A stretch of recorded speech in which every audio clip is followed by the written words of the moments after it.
Hello friends, SM academy या YouTube चॅनलमध्ये आपल्या सर्वांचे मनपूर्वक स्वागत। आजच्या व्हिडिओमध्ये आपण हिंदी HEN 101 मे 2016चा जो क्वेश्चन पेपर आहे तो बघणार आहोत। तो आपला जनरल याच्यामध्ये नव्हता, यापूर्वी 2016चा पेपर डिस्कस केलेला आहे, पण जो G65 आणि C8A हा जो सब्जेक्ट कोड आहे त्याच्यामध्ये BTX 103 इंग्लिश या नावाने हा पेपर आहे। म्हणजे तुमचे दोन पेपर त्या 2016मध्ये हिंदीचे झाले होते, वेगवेगळ्या कोर्ससाठी वेगवेगळे, तर त्यातला हा पेपर आहे।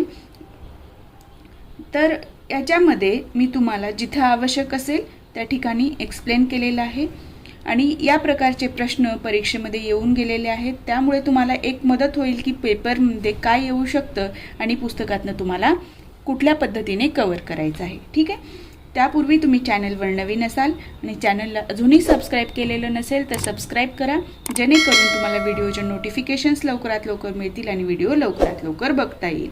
ठीक आहे, पहिला प्रश्न आहे, हिंदीमध्ये 2 प्रश्न असतात जे 40 मार्काला आहे, 20-20 मार्काला 5 उपप्रश्न असतात, त्यापैकी 4 सोडवायचे असतात। हे आता सगळ्यांना माहिती झालेलं आहे। ठीक आहे, तर पहिला प्रश्न आहे सॉल्व एनी 4 सब क्वेश्चन्स। आपल्याला 5 पैकी 4 सोडवायचे आणि हे पिक करताना तुम्हाला मी आवर्जून सांगते, ज्या ठिकाणी सिमिलर वर्ड्स अपोजिट वर्ड्स असतात ते प्रश्न तुम्ही निवडा। कारण काय, तर जेव्हा हे प्रश्नांचं तुम्ही एक शब्दासाठी एक वर्ड लिहिता त्यावेळेला इथे 5 पैकी 5 मार्क तुम्हाला मिळतात। ठीक आहे, त्यामुळे पुस्तकातला जे भाग आहे सिमिलर वर्ड्स आणि अपोजिट वर्ड्स, सिनोनिम्स आणि अँटोनिम, ते भाग तुम्हाला कव्हर करायचाच आहे। ॲट एनी कॉस्ट तुमचे 10 मार्क तिथे फिक्स होतात। 10 नाही झाले तरी दोन्हीपैकी एक जरी पार्ट आला तर 5 मार्क तरी फिक्स आहेत। ठीक आहे, आता हे झालं इथं एवढा हा भाग। आता बघा वरचे 3 प्रश्न, make a list of at least 5 words related to the farming and make a use of it in your own sentences. म्हणजे इथे फार्मिंगशी रिलेटेड, शेतीशी रिलेटेड शब्दांचे किती, ॲटलिस्ट 5 म्हणजे कमीत कमी 5 शब्द सांगायचे आहेत आणि त्यांचा आपल्या स्वतःच्या भाषेमध्ये वापर करायचा आहे किंवा स्वतःच्या भाषेत ते वाक्य लिहायचे आहेत। आता इथे दुसरा प्रश्न आहे, write at least 5 words related to environment. म्हणजे एक तर आलं किती, ॲटलिस्ट 5 म्हणजे कमीत कमी 5। परत तेच आहे, give at least 5 words related to natural phenomena. म्हणजे या पद्धतीनेही एका दिशेनंच गेलेली प्रश्नपत्रिकाही असू शकते। म्हणजे इथं काय विचारलं, फार्मिंगशी रिलेटेड 5 शब्द आणि त्यांचा आपल्या वाक्यामध्ये उपयोग करायचा आहे स्वतःच्या भाषेमध्ये। एन्व्हायरमेंटशी रिलेटेड 5 शब्द, फक्त राईट म्हटलेलं आहे पण तिथे फक्त नावं लिहून चालणार आहेत का, नाही, तर त्या शब्दाचा अर्थ आणि वाक्यात उपयोग करावा लागेल तर 5 मार्क मिळतील। आणि नॅचरल फेनॉमिना म्हणजे नैसर्गिक ज्या घटना आहेत त्याच्याशी रिलेटेड 5 शब्द आणि त्याचा स्वतःच्या भाषेमध्ये उपयोग करायचा आहे। या पद्धतीने तुम्हाला पहिला प्रश्न आलेला आहे। आता यापैकी हे प्रश्न आपण पुढे बघूया। फक्त आता सिमिलर वर्ड्स मी सांगते। सिमिलर वर्ड्स म्हणजे काय, सारखे समानार्थी शब्द किंवा याला सिनोनिम्स म्हणतात। ठीक आहे, आता डाय म्हणजे काय, एक्सपायर, प्रेझेंट म्हणजे जेल, वाईज म्हणजे क्लेवर आणि टेल म्हणजे स्टोरी, बेबी म्हणजे चाइल्ड। हे परत परत आलेले शब्द आहेत, समानार्थी शब्द सुद्धा। आतापर्यंत जेवढ्या मी क्वेश्चन्स पेपर टाकलेले आहेत ते तुम्ही बघून घ्या, म्हणजे तुम्हाला लक्षात येईल की कोणते शब्द समानार्थी आणि विरुद्धार्थीमध्ये परत परत विचारलेले आहेत। ठीक आहे, die expire, prison jail, wise clever, tell story, baby child. आता अपोजिट काय आलेले आहेत, अपोजिट वर्ड्स, तर वाईज म्हणजे कसला, चांगला, तर त्याचा अपोजिट काय आहे, फुलिश। थिक म्हणजे जाड, थिन म्हणजे बारीक, अप म्हणजे वर, डाऊन म्हणजे खाली, डे नाईट म्हणजे रात्र, डे म्हणजे दिवस, टाईट आणि लूज। हे जे शब्द आहेत एकदम सोपे आहेत आणि पुस्तकात जे शब्दांची लिस्ट आहे त्या व्यतिरिक्त हे शब्द येत नाहीत, त्यामुळे तो भाग तुम्ही तिथे वाचून घ्यावाच, म्हणजे तुमचे मार्क्स फिक्स होतील। ठीक आहे, आता आपण बघूया दुसरा प्रश्न। दुसऱ्या प्रश्नामध्ये काय विचारलेलं आहे, सॉल्व एनी 4 सब क्वेश्चन्स. ठीक आहे. आता इथे make 5 questions start with an auxiliary modal. काय करायचं, इथे क्वेश्चन्स बनवायचे आहेत. किती? 5 क्वेश्चन्स ऑक्झिलरी मॉडेल्स वापरून. कोणते दिलेले आहेत? मे, माइट, कॅन, मस्ट, शुड. म्हणजे 1 2 3 4 5 हे 5 मॉडेल ऑक्झिलरी वर्ड्स दिलेले आहेत आणि ते वापरून आपल्याला प्रश्न बनवायचे आहेत. म्हणजे इथे काय झाला, व्याकरणाचा भाग झालेला आहे. पुढचा आहे transform the following sentences into affirmative without changing their meaning. इथे काय सांगितले, sentences into affirmative without changing their meaning. म्हणजे इथे काय विधानार्थी वाक्य बनवायला सांगितलेले आहे. कसं? या वाक्यांच्या अर्थामध्ये कोणताही बदल होऊ न देता. Make negative sentences without changing their meaning हे याचा अर्थ होतो. ठीक आहे. हा परत व्याकरणाचा भाग झाला. यावरचा स्पेशल व्हिडिओ आपण अपलोड केलेला आहे, changing without meaning, make negative sentences, ते तुम्ही बघून घ्या. पुढचा प्रश्न आहे write 5 imperative sentences expressing an order, a request, a suggestion, a command and instructions. Imperative sentence म्हणजे काय? आज्ञार्थी वाक्य बनवा. काय असलं पाहिजे त्या आज्ञार्थी वाक्यांमध्ये? जे 5 आज्ञार्थी वाक्य बनवायचे त्यामध्ये ऑर्डर दिसली पाहिजे, रिक्वेस्ट आली पाहिजे, सजेशन आलं पाहिजे, कमांड आली पाहिजे, इन्स्ट्रक्शन आलं पाहिजे. ऑर्डर म्हणजे आदेश, रिक्वेस्ट म्हणजे विनंती, सजेशन म्हणजे सुचवलं, कमांड म्हणजे पण परत ऑर्डर आली इनडायरेक्टली, इन्स्ट्रक्शन म्हणजे सूचना. ह्या गोष्टी त्या आपण जे वाक्य बनवतोय त्यामधून एक्सप्रेस झाल्या पाहिजेत. आता चौथा प्रश्न आहे add correct question tag to the following sentences. हा क्वेश्चन टॅगवर परत प्रश्न आलेले आहेत. म्हणजे बघा, हे व्याकरणाचे भाग सेकंड पार्ट जो आलेला आहे त्याच्यामध्ये सर्व आपण आतापर्यंत 4 बघितले ते व्याकरणावर आधारित प्रश्न आलेले आहेत. Add correct question tag. आता क्वेश्चन टॅग करताना कोणत्या गोष्टींचे नियम काय आहेत? ॲम असेल तर आरंट कसं येतं, वॉज असेल तर वॉजंट कसं येतं, विल असेल तर वोंट येतं, याबाबत आपण स्पेशल व्हिडिओ जो टाकलेला आहे तो तुम्ही बघून घ्या. म्हणजे तुम्हाला तिथे तुमच्या चुका ग्रामरच्या होणार नाहीत क्वेश्चन टॅगमधल्या. ठीक आहे. आता पुढचा प्रश्न आहे, त्याच्यामध्ये 5 प्रश्न दिलेले आहेत क्वेश्चन टॅगमध्ये. परत तिथं तुम्ही हे करू शकता, चूज करू शकता प्रश्न सोडवताना. आता पुढचा प्रश्न आहे read the following passage carefully and answer the question that follows. म्हणजे इथे आपल्याला काय दिलेलं आहे, पॅसेज दिलेला आहे. आता बघा, आता हे जे दुसरा प्रश्न आहे यापैकी 5 पैकी 5 मार्क कुठे कुठे मिळू शकतात? पहिल्या प्रश्नामध्ये मिळू शकतात, बरोबर आहे. कारण याच्यापासून तुम्हाला फक्त क्वेश्चन बनवायचं आणि क्वेश्चन बनवताना वाक्याच्या शेवटी प्रश्नार्थक चिन्ह आलं पाहिजे, हे लक्षात ठेवा. हे make negative sentence without changing meaning, इथे 5 मार्क मिळू शकतात तुमचे 5 पैकी 5. परत क्वेश्चन टॅग जसंच्या तसं मिळू शकतात.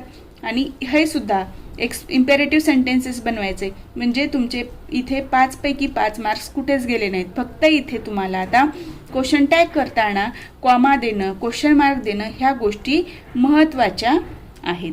ठीक आहे.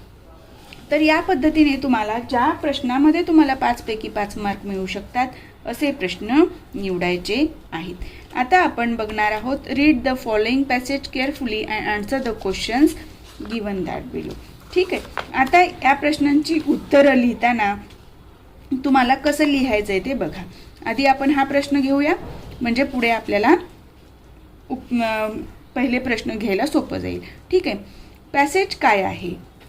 पॅसेज आहे हे बघा, a family is the smallest group. इथे आपल्याला दिसणार नाही म्हणून मी लिहून काढलेला आहे तो.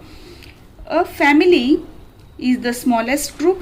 The family that consist of parents and children is called a nuclear family. विभक्त कुटुंब पद्धतीवर हा पॅसेज आहे हे लक्षात आलं आपल्या. न्यूक्लिअर फॅमिली म्हणून सांगितलेलं आहे. ठीक आहे. However there are families where grandparents, uncles, aunts and cousins live together. Such families are called joint families. म्हणजे इथं न्यूक्लिअर फॅमिली आणि जॉईंट फॅमिली याबद्दल माहिती दिलेली आहे. These are more common in villages. Joint families कशा असतात, मोर कॉमन असतात. कुठे, खेड्यांमध्ये. अ group of families living in the same area or village and having common interest is called community.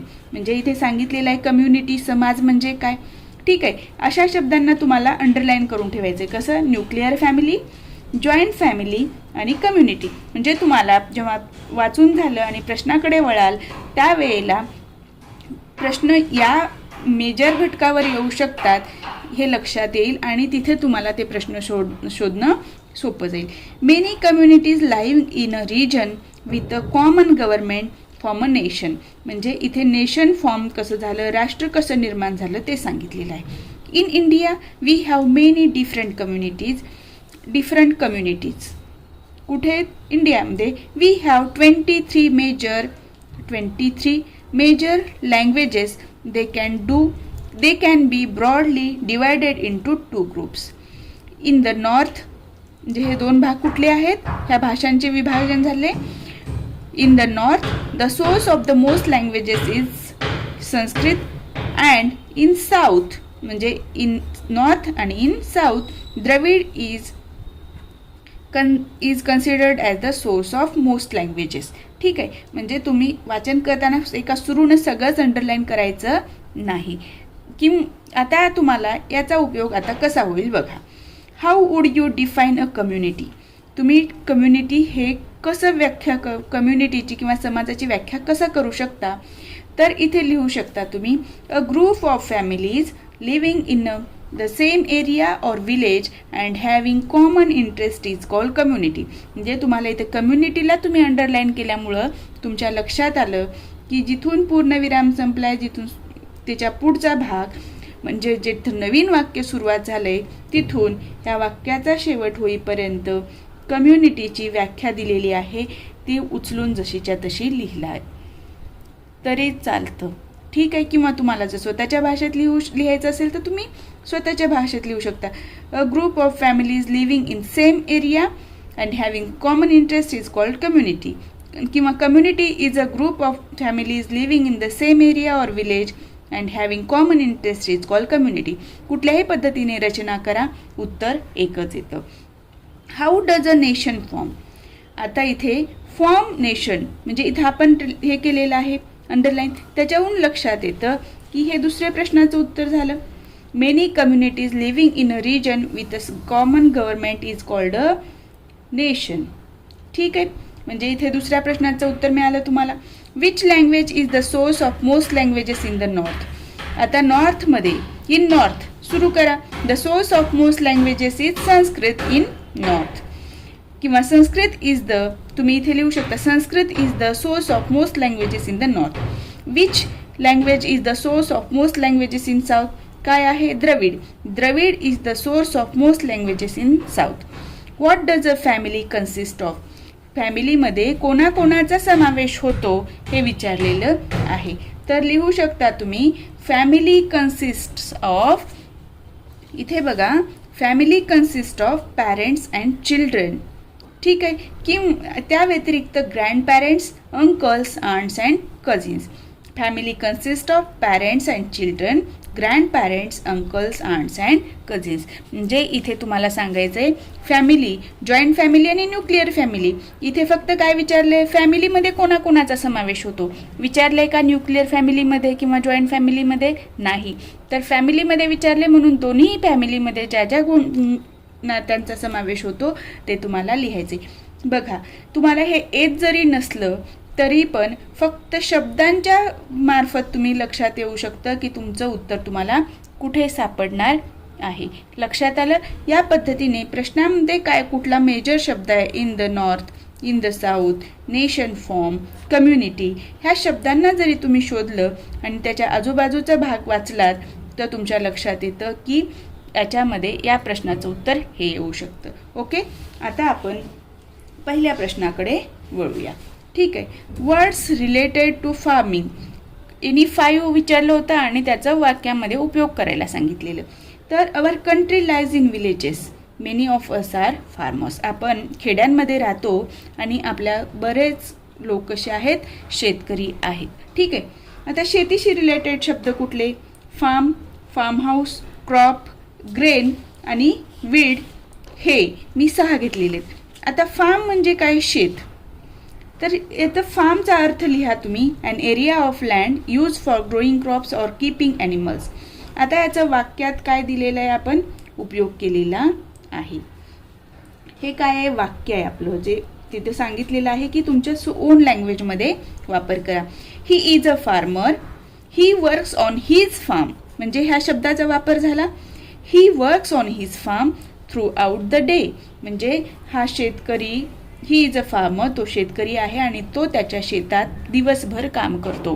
म्हणजे फार्म हा शब्द आहे, त्याला तुम्ही वाक्यात उपयोग केल्यानंतर अंडरलाईन करायचं आहे. आता फार्म झालं, घेतला दुसरा आपण फार्म हाऊस. फार्म हाऊस म्हणजे काय? A farmer's house. He will go for tour or our friends farm house on Sunday.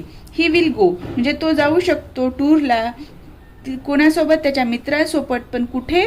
Form हाऊसवर. म्हणजे ह्या शब्द वापरला आपण वाक्यामध्ये, त्याला अंडरलाईन करा. क्रॉप, तसंच क्रॉप म्हणजे काय? पीक. And amount of grain, fruit etcetera grown or collected yearly is called as crop. तर Dinesh has a good crop of potato this season. दिनेशला यावर्षी बटाट्याचं उत्पन्न चांगलं मिळालेलं आहे. चौथा शब्द घेतला आपण ग्रेन, धान्य. The small hard seeds of food plants such as rice, wheat etcetera is called as grain. माहिती आहे आपल्याला धान्य कशाला म्हणतात ते लिहिलं आणि त्याचा वाक्यात उपयोग करा. A grain of rice is enough to show whether the rice is cooked or not. म्हणजे अ ग्रेन ऑफ राईस म्हणजे एक भाताचा शीत सफिशियंट असतो की भात शिजलाय की नाही हे बघण्यासाठी. म्हणजे हे जे शब्द आहेत कशाशी रिलेटेड? शेतीशी रिलेटेड. शेतकऱ्याचं घर, क्रॉप धान्य, ग्रेन म्हणजे धान्य, क्रॉप म्हणजे जे काही शेतात आपण म्हणजे उगवलेलं जे हे असतं ना, उभं असलेलं पीक, त्याला आपण क्रॉप म्हणत असतो. ठीक आहे. वीड म्हणजे काय? गवत. Unwanted wild plants.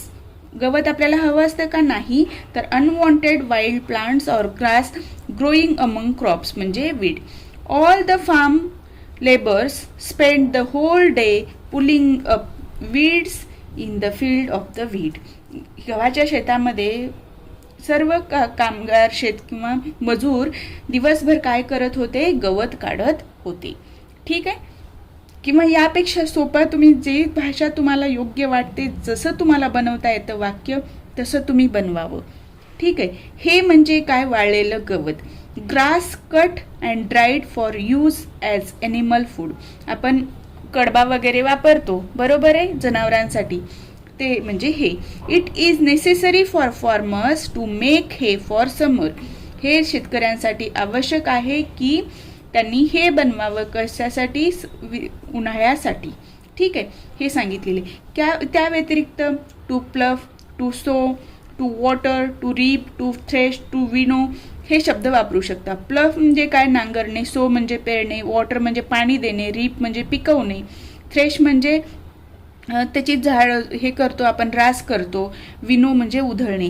यापैकी कोणतेही शब्द तुम्ही वापरू शकता आणि उत्तर लिहू शकता. आता प्रश्न पुढे विचारला होता आपल्याला, words related to the environment. Related words एन्व्हायरमेंटशी. म्हणजे एन्व्हायरमेंट म्हणजे काय आहे?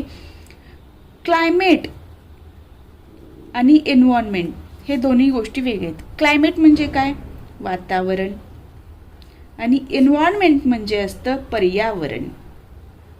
लक्षात घ्या. वातावरण गोष्ट वेगळी आहे आणि पर्यावरण गोष्ट वेगळी आहे. तर पर्यावरणामध्ये आपल्या आजूबाजूला जे काही घटक आहेत ते येतात. जसं नदी आहे, पर्वत आहे, खडक आहे, माती आहे.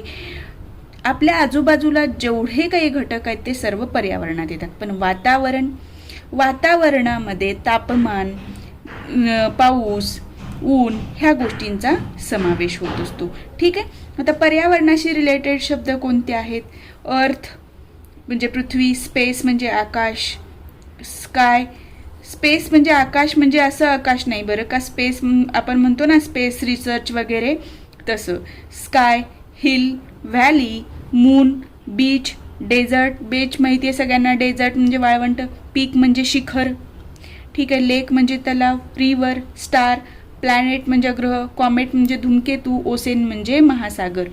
म्हणजे तुम्हाला हे शब्द वापरायचे आहेत जे एन्व्हायरमेंटशी रिलेटेड आहेत. पण क्लायमेटशी विचारल्यावर क्लायमेटचे वेगळे येतात, हे आवर्जून मी तुम्हाला सांगते, कारण एका वर्षी क्लायमेटशी रिलेटेड सुद्धा शब्द विचारलेले होते. त्यावेळेला गफलत करायची नाही एन्व्हायरमेंट आणि क्लायमेटमध्ये, ठीक आहे. आता ह्या शब्दांचा वापर करा. अर्थ, अर्थचं शब्द वाक्य बनवा. वी लाईव्ह ऑन अ अर्थ, ठीक आहे.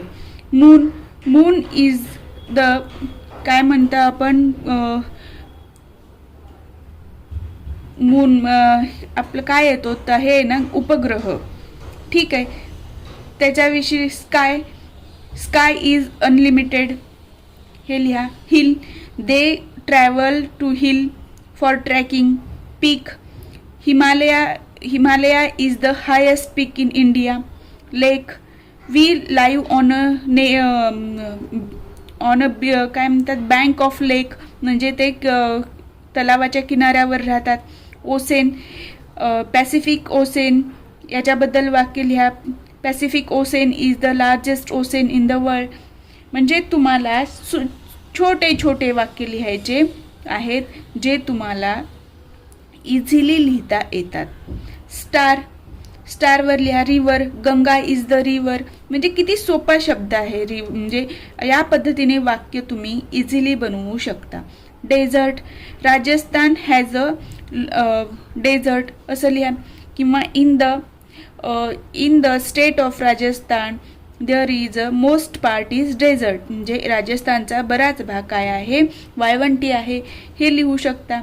किंवा beach, we plan to go for holiday on beach. या पद्धतीने तुम्ही तुमच्या भाषेमध्ये साधे साधे वाक्य बनवायचे आहेत.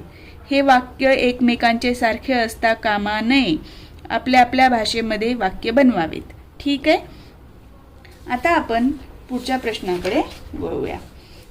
तिसरा प्रश्न जो होता तो आहे नॅचरल फेनॉमिनाशी रिलेटेड शब्द. नॅचरल फेनॉमिना म्हणजे काय आहे तर नैसर्गिक घटना. ह्या नैसर्गिक घटना कोणकोणत्या असतात?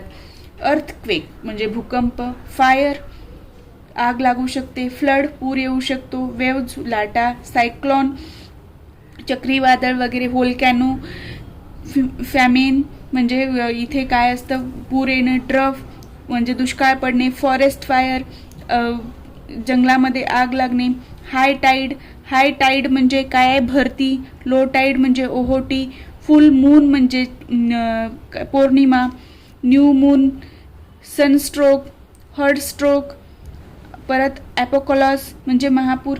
यापैकी जे तुम्हाला साधे साधे गोष्टी माहिती आहेत ते लक्षात ठेवायच्या. आणि अर्थक्वेक, फायर, फ्लड, पर सायक्लॉन, परत आपल्या low tide, full moon, half moon हे माहिती गोष्टी आहेत ज्या नैसर्गिक घटना आहेत, निसर्गात त्या घडत असतात. व्होल्कॅनो ह्या बाबतीत तुम्हाला तुमच्या भाषेमध्ये या शब्दांचा वापर करायचा आहे. 5 म्हणलेले आहेत, 5च्या ऐवजी 6 ते 7 शब्द लिहा आणि त्याचा 5च फक्त शब्दांचा तुमच्या वाक्यात उपयोग करा, किंवा तुमच्याकडे वेळ असेल तर ते 6 ते 7 शब्दांचाही वापर करा, ठीक आहे. कारण तिथे ॲटलिस्ट 5 म्हटलेलं आहे. ॲटलिस्ट 5 म्हणजे कमीत कमी 5. जास्तीत जास्त तुम्ही कितीही लिहिलं तर चालतं, पण ॲटलिस्ट 5 म्हटल्यामुळं कमीत कमी 5 शब्द आणि त्याचा अर्थ आणि वाक्यात उपयोग झाला पाहिजे, ठीक आहे. आता आपण दुसऱ्या प्रश्नाकडे वळू, जो पूर्णतः प्रश्न आपला व्याकरणावर होता, ठीक आहे. Make question start with an auxiliary modal like. आपल्याला ऑक्झिलरी मॉडेल पण दिले होते, may, might, can, must, should, ठीक आहे. यांच्यापासून काय बनवायचं आहे आपल्याला? क्वेश्चन बनवायचे आहेत. तर क्वेश्चन बनवताना हे शब्द जे आहेत ते आपल्या नेहमीच्या वापरातले आहेत. तर साधे शब्द बोलवायचे. May I come in sir, may I come in madam, हे नेहमी आपण बनतो. तर ह्याच्यानुसार तुम्ही may I come in sir किंवा मॅडम, प्रश्नार्थक चिन्ह, प्रश्न बनवतोय म्हणून आपण इथे काय करायचंय, प्रश्नार्थक चिन्ह द्यायचे. किंवा तुम्हाला वर्गातनं बाहेर जायचं तर आपण विचारतो मे आय गो आउट, परत प्रश्नार्थक चिन्ह. प्रश्नार्थक चिन्ह बनवायचं आहे म्हणून वाक्य बनवल्यानंतर वाक्याच्या शेवटी प्रश्नार्थक चिन्ह आला पाहिजे, तरच तुम्हाला तिथे 1 मार्क मिळणार आहे. आता might your phone be in the kitchen, कदाचित तुझा फोन स्वयंपाकघरात असेल. ठीक आहे.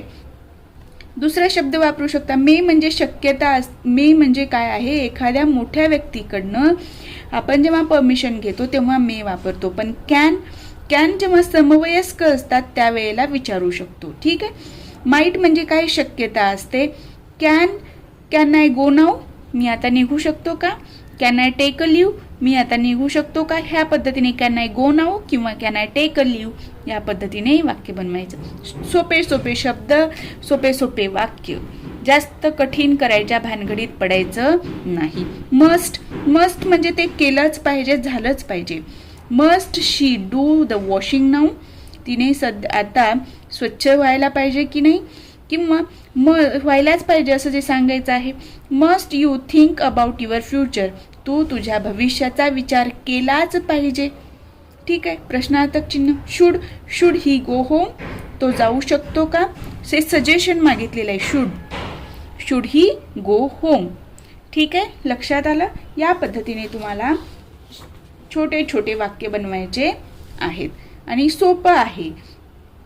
ट्रान्सफॉर्मेशन करायचंय की ते सेंटेन्स चेंज करायचंय कशामध्ये, into affirmative without changing their meaning. अर्थ न बदलता आपल्याला वाक्य बदलायचे आहेत. ही is not a good artist.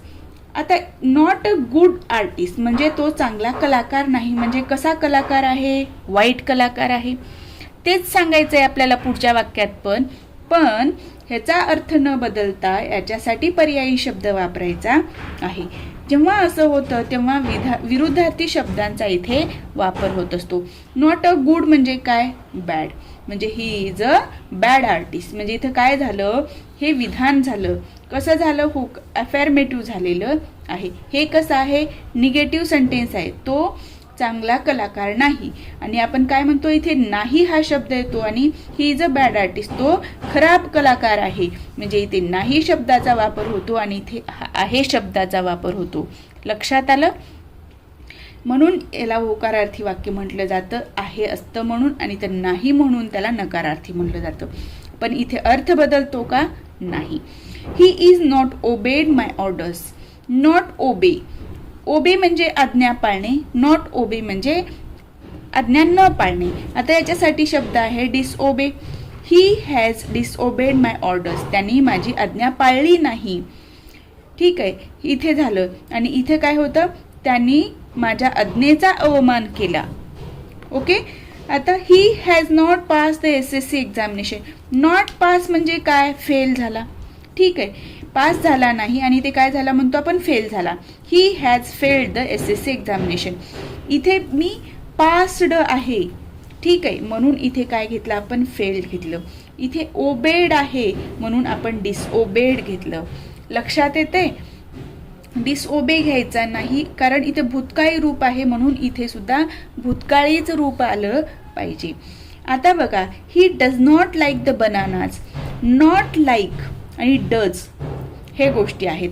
म्हणजे इथे डज नॉट लाईक म्हणजे डिसलाईक, पण इथे डज आलेला आहे ही नंतर, म्हणून इथे काय लागतं, यस लागतं. ठीक आहे. He dislikes bananas. Okay. He is not an ugly person. Not ugly म्हणजे काय, अगली नाही, कुरूप नाही म्हणजे काय, सुंदर आहे, ब्युटिफुल. नॉट अगलीचा विरुद्धार्थी शब्द काय, समानार्थी शब्द, याचा समानार्थी शब्द ब्युटिफुल. अगलीचा विरुद्धार्थी शब्द ब्युटिफुल. ठीक आहे. आता नॉट लावल्यामुळे याचा अर्थ सेम होतो म्हणून समानार्थी, आणि नॉट काढतो तेव्हा विरुद्धार्थी होतो. लक्षात आलं, नाहीतर कन्फ्यूज व्हाल परत. He is not an ugly person म्हणजे तो कुरूप व्यक्ती नाही, म्हणजे कसा आहे, सुंदर व्यक्ती आहे. ही इज अन अगली आहे म्हणून इथं आपण अ घेतलेला आहे. ठीक आहे. He is beautiful. यूच्या इथे तुम्हाला माहिती आहे AEIOU हे जेव्हा स्वर असतात तेव्हा त्यांच्या नावापूर्वी शब्दापूर्वी ॲन हे प्रत्यय लागतं, आर्टिकल लागतं, आणि इतर जे व्यंजन आहेत त्याच्यापुढे अ लागतं, आणि काही गोष्टींपुढे निश्चित असेल तेव्हा द लागतं. तर ही इज अ ब्युटिफुल पर्सन हे झालं याचं अफर्मेटिव्ह सेंटेन्स. लक्षात आलं? या पद्धतीने तुम्हाला हे गोष्टी अभ्यासायच्या आहेत. आणि मी परत सांगते, हा पार्ट जर तुम्हाला व्यवस्थित करायचा असेल तर या विषयावरचा ह्या म्हणजे कंटेंटवरचा व्हिडिओ अपलोड केलेला आहे, तो तुम्ही बघून घ्या आणि त्याच्यातून अभ्यास करा, म्हणजे चुका होणार नाही आहेत. आता पुढचा जो प्रश्न आहे तो आहे सी, ज्याच्यामध्ये सांगितलं होतं काय बनवायचं आहे, इम्पॅरेटिव्ह सेंटेन्सेस बनवायचे आहेत. ते कसे बनवायचे आहेत तर विदाऊट त्याच्यामध्ये सांगितलं आहे की ऑर्डर बनवा, कमांड बनवा, रिक्वेस्ट बनवा, या पद्धतीने. बरोबर आहे? तर आता बघूया ऑर्डर कशी बनवावी. ऑर्डर म्हणजे काय, आपण आज्ञा देतो, stand up, sit down, shut your mouth, get out of my class. हे जे नेहमी आपण वाचणारे वाक्य आहेत तेच वाक्य तुम्हाला इथे वापरायचं आहे. ठीक आहे? Request, please shut the door, कृपया दरवाजा बंद कर, किंवा please open the door, please close the window, या पद्धतीने तुम्ही रिक्वेस्ट करू शकता. किंवा please give me a cup of water, किंवा cup of tea, glass of water, या पद्धतीचे प्रश्न तुम्ही वाक्य बनवू शकता. सजेशन मागायचे त्यावेळेला आपण लेट अस या शब्दापासून सुरुवात करतो. Let us go for walk, आपण चालण्यासाठी जाऊयात का? Let us go for running, किंवा let us do our work, या पद्धतीने तुम्ही सजेशन म्हणजे सुचवू शकता. कमांड आहे इथे, go and do your work, जा आणि तू तुझं काम कर. ठीक आहे? इन्स्ट्रक्शन्स देतोय, सर्व द सँडविच, इथे सांगितलेलं आहे की सँडविच वाढ. Go straight and take left, instruction दिलेलं आहे, सरळ जा आणि त्यानंतर डावीकडे वळ, म्हणजे हे इन्स्ट्रक्शन्स आहेत. तर या पद्धतीने तुम्हाला प्रश्नामध्ये काय सांगितलेलं आहे, हे काय सर्व इम्पॅरेटिव्ह सेंटेन्सेस आहेत. लक्षात आलं? तर तुम्हाला लक्षात आलं इम्पॅरेटिव्ह सेंटेन्सेस म्हणजे काय, आणि त्याच्यामध्ये इम्पॅरेटिव्ह सेंटेन्समध्ये ऑर्डर, रिक्वेस्ट, सजेशन, कमांड आणि इन्स्ट्रक्शन्सचा उपयोग हे प्रकार येतात. ऑर्डरमध्ये रिक्वेस्ट तर तुम्हाला सगळ्यांना करता येते, फक्त सजेशनचं जे आहे वाक्य बनवायचं असेल तेव्हा सुरुवातीला लेटर्सपासून बनवा. कमांड असेल त्यावेळेला इथे मुख्य क्रियापदाचा वापर केला जातो. ऑर्डरमध्ये पण सुरुवातीला मुख्य क्रियापदाचाच वापर केला जातो, आणि इन्स्ट्रक्शनमध्ये सुद्धा मुख्य क्रियापदाचाच वापर केला जातो, हे लक्षात ठेवा. ठीक आहे? आणि प्रत्येक इम्पॅरेटिव्ह सेंटेन्समध्ये वाक्याच्या शेवटी सगळीकडे फुल स्टॉप येतो, कुठेही इथे प्रश्नार्थक, उद्गारवाचक चिन्ह येत नाही. या पद्धतीनेच तुम्हाला काही वेळेला हे प्रश्नार्थक वाक्य बनवायला सांगितलेले आहेत, काही वेळेला तुम्हाला उद्गारवाचक वाक्य बनवायला सुद्धा सांगितलेले आहेत. त्यामुळे त्या पद्धतीने तुम्ही तयारीत राहा. ठीक आहे? आता पुढचा प्रश्न आहे ॲड अ क्वेश्चन टॅग. जे क्वेश्चन टॅग करायला सांगितले होते ते जो चौथा प्रश्न होता. आता बघा, क्वेश्चन टॅग करताना कोणकोणत्या गोष्टी लक्षात ठेवायचे. जेव्हा क्वेश्चन टॅग करतो तेव्हा सर्वात शेवटी काय आलं पाहिजे, प्रश्नार्थक चिन्ह आलं पाहिजे, तुम्हाला दिसतंय प्रत्येक वाक्याच्या शेवटी. त्यानंतर जेव्हा वाक्य पूर्ण जसंच्या तसं आपण लिहितो त्यानंतर कॉमा द्यायचा आहे. हे वाक्य जसंच्या तसं आहे पेपरमधलं, त्यानंतर क्वेश्चन टॅग करताना फक्त काय केलं, कॉमा दिलं, म्हणजे ही गोष्ट महत्त्वाची आहे. ठीक आहे? आता ह्याच्या पुढे आपल्याला बघायचं असतं की वाक्यामध्ये सहाय्यकारी क्रियापद कोणतं आलेलं आहे. ठीक आहे? आणि त्या सहाय्यकारी क्रियापद होकारार्थी आहे की नकारार्थी आहे. जर सहाय्यकारी क्रियापद इज आहे आणि इज नॉट आहे तर याच्यामध्ये होकारार्थी इज आहे, इज नॉट हे नकारार्थी आहे. वाक्य जर होकारार्थी असेल तर क्वेश्चन टॅग निगेटिव्ह बनतो, नकारार्थी बनतो. जर वाक्य नकारार्थी असेल तर क्वेश्चन टॅग हा होकारार्थी बनतो. ओके? लक्षात आलं? त्यानंतर तुम्हाला लेट्स म्हणजेच लेटस हा शब्द येतो, याचा आधार घेऊन जर वाक्य बनलेलं असेल तर त्याचा अर्थ होतो वी शल. क्वेश्चन टॅगमध्ये जेव्हा तुम्ही हे टॅग लावता त्यावेळेला याचा उपयोग होतो. ओके, आता आपण प्रश्न बघूया. It is very easy to introduce yourself. वाक्य कसं आहे? होकारार्थी आहे. वाक्याच्या नंतर कॉमा दिला, वाक्य होकारार्थी आहे म्हणून त्याचा क्वेश्चन टॅग निगेटिव्ह होतो. इज नॉट तर काय झालं? इजंट. आणि इथे जो कर्ता आहे तो इट आणि क्वेश्चन मार्क. ठीक आहे. ही is not a good speaker. आता इथे हा ही काय आहे? कर्ता आहे. इज नॉट हे काय? क्रियापद नकारार्थी वाक्य आहे म्हणून क्वेश्चन टॅग कसा येणार? होकारार्थी येणार. वाक्य पूर्ण लिहा, कॉमा द्या. इज नॉटचं इज घेतलं आणि हीला ही घेतलं आणि क्वेश्चन मार्क दिला. या पद्धतीने जर करता असेल तर इथे काही प्रॉब्लेम नसतो. पण पुढे एक तुम्हाला उदाहरण आलेलं आहे, त्याच्यामध्ये तुम्हाला सांगते मी. They are making a plan. They are म्हणजे दे करता आहे, आर सहाय्यकारी क्रियापद आहे. वाक्य पूर्ण लिहिलं, कॉमा दिला. आरचं आरंट आणि देचं दे आणि क्वेश्चन मार्क. आता इथे बघा, Rahul's mother is not employed. वाक्य कसं आहे? नकारार्थी आहे. पण कर्ता कोण आहे? राहुल्स मदर. राहुलची आई इथे कर्ता आहे. मग राहुलची आई म्हणजे ही येतं का शी येतं? काय येतं? ही येत नसून शी येतं. जर पीपल आलं असतं तर काय आलं असतं? दे आलं असतं. किंवा राहुल्स फादर असतं तर ही आलं असतं. म्हणजे तुम्हाला क्वेश्चन टॅग करताना राहुल्स मदर लिहायचं नाही तर शी लिहायचं आहे. Rahul's mother is not employed, comma is she. राहुलची आई नोकरी करत नाही. बरोबर ना? बरोबर ना? ती करत नाही म्हणजे काय? परत बरोबर ना? ती करत नाही असा आपण प्रश्न विचारतो तेव्हा काय म्हणतो का? राहुलची आई नोकरी करत नाही. बरोबर ना? राहुलची आई करत नाही ना असं आपण डबल डबल म्हणतो का? नाही. यासाठी ह्या कर्त्यासाठी शी वापरलेलं आहे आणि वाक्य नकारार्थी असल्यामुळं काय झालं? क्वेश्चन टॅग होकारार्थी. आता शेवटचं वाक्य, let's go for a walk. जसंच्या तसं शब्द वाक्य लिहा, कॉमा द्या. लेट्स म्हणजेच लेटस, त्याचा अर्थ होतो वी शल. आणि जेव्हा शल येतं त्याचं shall not, shall plus not जेव्हा होतं ते होतं शांट. लक्षात घ्या. आणि त्याचं आपण शॉर्ट फॉर्म इथं वापरलं क्वेश्चन टॅगमध्ये शांट आणि वीचं वी आणि प्रश्नार्थक चिन्ह. लक्षात आलं? या पद्धतीने तुम्हाला परफेक्ट त्याचं रूपांतर करता आलं पाहिजे तर तुमचे 5 पैकी 5 मार्क तुम्हाला येऊ शकतात. त्यासाठी परत आवर्जून सांगते मी, क्वेश्चन टॅगवरचा आणि निगेटिव्ह सेंटेन्सेसवरचा व्हिडिओ टाकलेला आहे, तो तुम्ही बघून घ्या. तुम्हाला त्याचा परीक्षेमध्ये नक्की फायदा होईल. आणि प्रश्नपत्रिकेमध्ये समानार्थी विरुद्धार्थी शब्द येतात तर ते तुम्हाला करायचेच आहेत, वाचून घ्यायचंच आहे. ठीक आहे. आज आपण इथेच थांबूया. नेक्स्ट पार्ट नेक्स्ट व्हिडिओमध्ये कंटिन्यू करूया. तुम्हाला जर माझा हा व्हिडिओ आवडला असेल तर व्हिडिओला लाईक करा. चॅनलवर नवीन असाल तर चॅनलला सबस्क्राईब करायला विसरू नका.